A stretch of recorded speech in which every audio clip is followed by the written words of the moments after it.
Bonjour, Adrien de ProJumpStudio.fr, bienvenue dans cette vidéo. Aujourd'hui je voulais vous parler de quelque chose que j'avais entendu récemment dans une interview de Mike Senior de Sound on Sound. Je regardais l'interview sur YouTube et là il rapportait des paroles qu'il avait entendues lors d'un des salons AES aux États-Unis avec l'ingénieur du son Al Schmitt. Al Schmitt, c'est 22 Grammy Awards pour vous dire. Et il y avait quelqu'un qui lui posait la question à Al Schmitt qui lui dit c'est quoi la meilleure façon d'utiliser un égaliseur?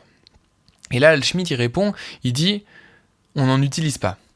Donc il est en train de dire, en fait, la meilleure façon d'utiliser un égaliseur, c'est simplement de ne pas en avoir dans son mix. Alors qu'est-ce que ça veut dire? Est-ce qu'on peut vraiment mixer sans égaliseur?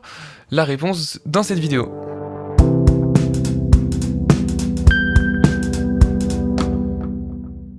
Alors qu'est-ce que ça veut dire cette citation? Est-ce que ça veut dire qu'il faut absolument pas utiliser d'égaliseur quand on mixe un morceau?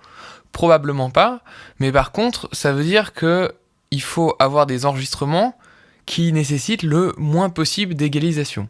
Si on prend par exemple les plugins de simulation de bande magnétique qui sont un petit peu à la mode en ce moment, parce que tout le monde veut un petit peu la couleur vintage, la couleur analogique, etc., on se rend compte qu'en fait, ils ont beau être très bien, ils sont jamais exactement comme l'original.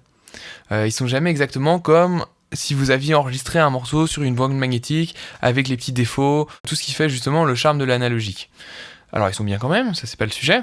Par contre, ce que ça montre bien, c'est que vous avez beau avoir le meilleur plugin et du coup le meilleur égaliseur ou le meilleur compresseur, etc. Si l'enregistrement à la base ne possède pas les bonnes qualités, vous aurez beaucoup de mal à les reproduire après coup avec du processing, avec des plugins, etc. Si on prend un exemple un petit peu plus concret, si on prend l'enregistrement, par exemple, l'enregistrement d'une piste de voix. Là, quand je vous parle, je suis à peu près normal. Si je me rapproche du micro, vous allez avoir beaucoup plus de basse. Et si je m'éloigne ici, vous allez entendre beaucoup plus la réverbération de la pièce, parce que je suis plus loin du microphone. Là, je parle un petit peu plus fort aussi, mais vous allez plus entendre ce qui se passe dans la pièce. Donc imaginons que vous ayez fait une prise de son où justement vous êtes très loin du microphone comme à l'instant. Vous allez avoir un enregistrement qui n'est pas de bonne qualité parce que vous allez avoir trop de réverbération, en tout cas probablement trop pour pouvoir faire un bon mix. Et alors c'est vrai qu'il y a des plugins qui permettent, je crois que c'est Plugin Alliance qui a des trucs comme ça, qui permettent de minimiser l'effet de la réverb de la naturelle de la pièce sur un enregistrement, etc. Mais vous allez passer des heures et des heures à essayer de corriger ça alors qu'il aurait fallu simplement se mettre à la bonne distance du microphone. De la même manière, si vous souhaitez avoir un enregistrement avec beaucoup de détails dans les aigus, avec des aigus très présents, vous allez probablement choisir un microphone qui permet de le faire, qui est bien défini dans les aigus. Si vous prenez un microphone très sombre, alors c'est sûr, vous allez pouvoir vous dire, ok, je mets un EQ après, je booste les aigus, etc.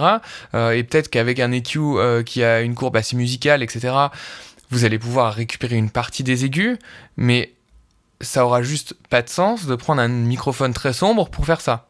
C'est bien pour ça qu'il y a différents types de microphones, il y a des microphones à ruban, des microphones dynamiques, des microphones statiques, etc. Et que certains ont certaines qualités, certains sonnent un peu plus modernes, d'autres sonnent un peu plus vintage, certains sont un petit peu plus sombres, d'autres sont plus portés sur les aigus, etc. C'est parce que justement, et c'est pour ça que les studios ont plein de microphones, c'est parce que justement vous choisissez un microphone pour une application. Alors on n'a pas toujours le luxe d'avoir 10 000 microphones, etc.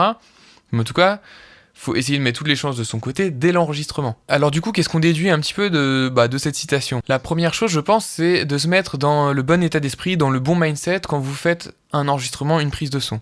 C'est-à-dire que si vous êtes en train d'enregistrer pour faire du métal ou du rock ou je sais pas, vous vous mettez dans cet état d'esprit, vous imaginez quel type de son vous voulez, vous imaginez qu'est-ce que vous allez en faire, quel traitement vous allez peut-être appliquer plus tard quand vous allez faire le mixage, et vous vous dites ok, mon but c'est pas de faire un mixage ultra compliqué, c'est que le mixage soit le plus simple possible, et du coup je vais faire un enregistrement qui correspond à ce dont j'ai besoin. Donc ça c'est la première chose. Ensuite, du coup, pour obtenir le résultat dont vous avez besoin, au lieu de juste, je mets le microphone et je me mets en face du microphone et j'enregistre mon morceau, j'enregistre ma piste de chant, ça vaut le coup d'expérimenter un petit peu avec la position du microphone. Alors, la position du microphone par rapport à vous-même, là, le microphone n'est pas très loin de ma bouche, mais peut-être que je vais me reculer un petit peu, peut-être je vais le descendre un petit peu, mettre un petit peu d'angle, etc. Il y a pas mal d'options, donc ça vaut vraiment le coup de prendre le temps de tester pour avoir le meilleur enregistrement possible.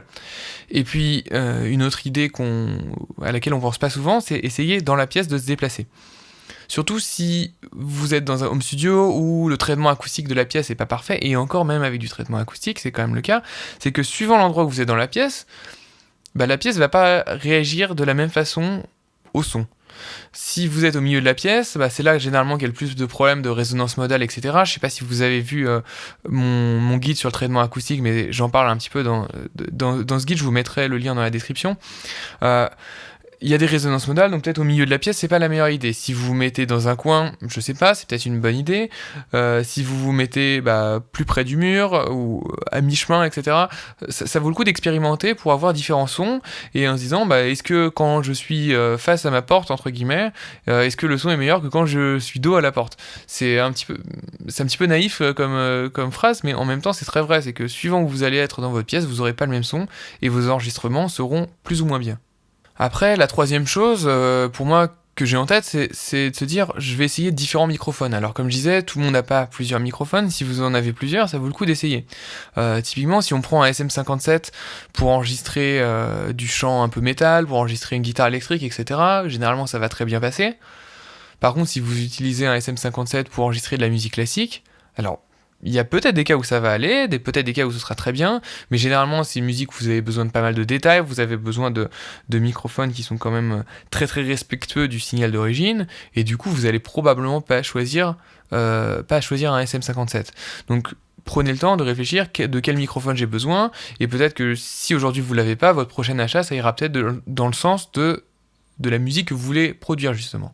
Après, de cette citation d'Al Schmitt, ce qui peut être intéressant de se dire, c'est aussi que lorsque vous mixez, à un moment, si vous vous retrouvez à chaque fois, j'ai envie de dire, à mixer plus 6, plus 10 dB sur un égaliseur, il y a peut-être un problème. Et j'ai envie de dire, il y a sûrement un problème, sauf si vous faites du sound design ou des choses un petit peu spéciales.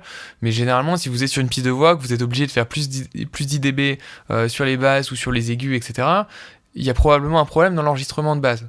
Du coup, posez-vous la question, est-ce que cet enregistrement, je peux l'améliorer? Ça vaut le coup d'essayer, et j'ai envie de dire, ça vaut le coup de refaire la prise plutôt que de passer 1 heure, et je pense qu'on l'a tous fait à un moment, plutôt que de passer 1 heure à essayer de corriger quelque chose qui, en fait, à la base, l'enregistrement, il est pourri, à la fin, vous allez avoir quelque chose de pourri, il faut être honnête. Vous allez pouvoir probablement sauver un petit peu certaines choses, l'égaliseur va pouvoir vous aider, mais plus ce sera mauvais en entrée, moins vous arriverez facilement à votre résultat à la fin. Donc pour conclure sur cette petite anecdote, je pense que il y a 3 étapes en fait. C'est que la première étape, ça va être quand vous faites un enregistrement, d'abord vous imaginez, vous vous mettez dans le bon mindset et vous vous dites, ok, c'est quoi le résultat que je veux produire et comment je vais faire pour y arriver. Ensuite, vous faites l'enregistrement en essayant de le faire le mieux possible. S'il faut refaire une prise, s'il faut expérimenter un peu avec la position du microphone, je vous conseille vraiment d'essayer et de le faire. Ensuite, le troisième point, c'est qu'une fois que vous avez tout ça, votre égaliseur, justement, il va vous servir durant le mixage à affiner, il va vous servir à peaufiner l'enregistrement que vous avez déjà fait, mais qui en théorie devrait être le mieux possible. Voilà, c'est la fin de cette vidéo, je vous remercie de l'avoir suivi, j'espère que vous avez trouvé ça intéressant. N'hésitez pas à laisser un commentaire pour me dire ce que vous en pensez, si ça vous a semblé utile. N'hésitez pas aussi à vous abonner à ma chaîne, comme ça vous serez au courant des prochaines vidéos que je publierai, que ce soit des vidéos un peu comme celle-ci, ou alors des vidéos autour de plugins, ou autour de conseils sur le mixage par lui-même. Bonne journée.